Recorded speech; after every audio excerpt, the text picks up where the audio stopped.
کمرے کے ایک کونے میں دو ننھی معصوم کلیاں گھٹنوں میں سر دیے بیٹھی تھیں اور پورا کمرہ دونوں کی سسکیوں سے گونج رہا تھا۔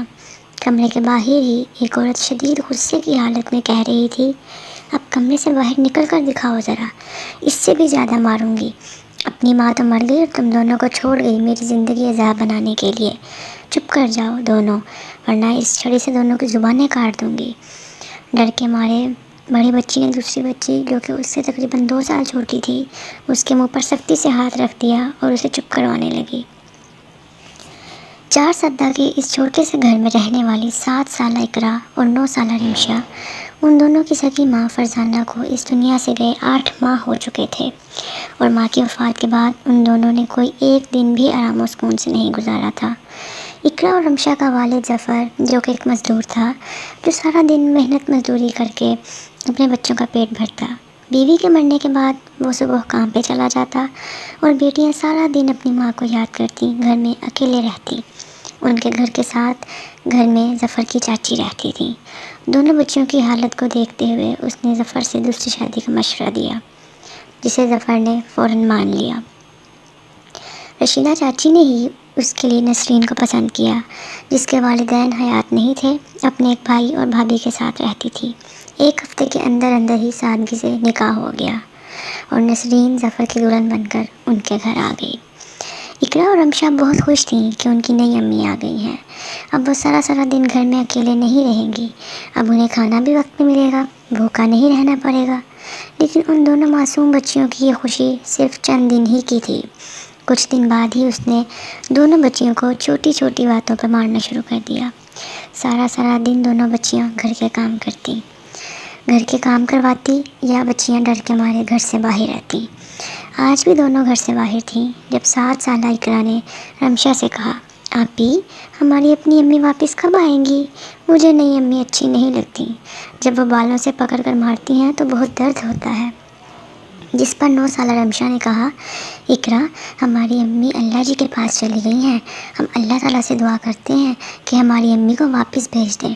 وہ دونوں معصوم بچیاں اس طرح کبھی اللہ سے دعائیں مانگتی تو کبھی اپنی نئی امی کی شکایت کرتی کہ ہماری امی کو واپس بھیج دیں، نئی امی بہت مارتی ہیں، وہ اچھی نہیں ہیں۔ اسی طرح دن گزرتے گئے، لیکن نسرین کے دل میں ان دونوں بچیوں کے لیے نرم گوشہ پیدا نہ ہوا۔ یہ اتوار کا دن تھا۔ اقرا اور رمشا صبح جلدی اٹھ گئی تھیں، جبکہ نسرین تو ویسے بھی دیر سے ہی اٹھتی تھی۔ اقرا کو بھوک لگی تھی تو دونوں بہنوں نے سوچا کہ اگر ماں کو جگایا تو پھر سے مار پڑے گی۔ باپ تو صبح سویرے ہی کام پہ چلا گیا، ظفر اکثر ناشتہ بھی باہر ہی کرتا تھا، اس لیے رمشا اور اقرا خود ہی کچن میں ناشتہ بنانے آ گئیں۔ دونوں بچیاں ناشتہ بنانے کی کوشش کر رہی تھیں کہ اتنے میں اقرا کے ہاتھ سے جگ گر کر ٹوٹ گیا، جو نسرین 2 دن پہلے ہی لے کر آئی تھی۔ کانچ ٹوٹنے کی آواز جب نسرین کے کانوں میں پڑی تو وہ بھی کچن میں پہنچ گئی، جہاں وہ دونوں بہنیں ڈری اور سہمی سی کھڑی تھیں، کیونکہ ان کو پتہ تھا کہ اب ان کے ساتھ کیا ہونے والا ہے۔ یہ کیا کر دیا تم دونوں نے؟ میرا نیا جگ توڑ دیا، یہ تمہاری ماں کا نہیں تھا، میں خود لے کر آئی تھی۔ کہتے ساتھ ہی نسرین نے اقرا کے چہرے پہ تھپڑ برسانے شروع کر دیے۔ امی کیا کر رہی ہیں؟ چھوڑیں، امی غلطی سے ٹوٹ گیا، چھوڑ دیں اقرا کو، مت ماریں، چھوٹی ہے وہ ابھی۔ کچن بڑی بہن کی آوازوں سے گونج اٹھا۔ اس وقت نسرین یہ سوچ کے اقرا کو مار رہی تھی کہ کون سا کوئی دیکھ رہا ہے، مگر وہ بھول گئی تھی کہ ایک ذات ایسی بھی موجود ہے جو ہر وقت ہمیں دیکھتی ہے، جس کی لاٹھی بے آواز ہے، اس کی پکڑ سے کوئی بھی نہیں بچ سکتا۔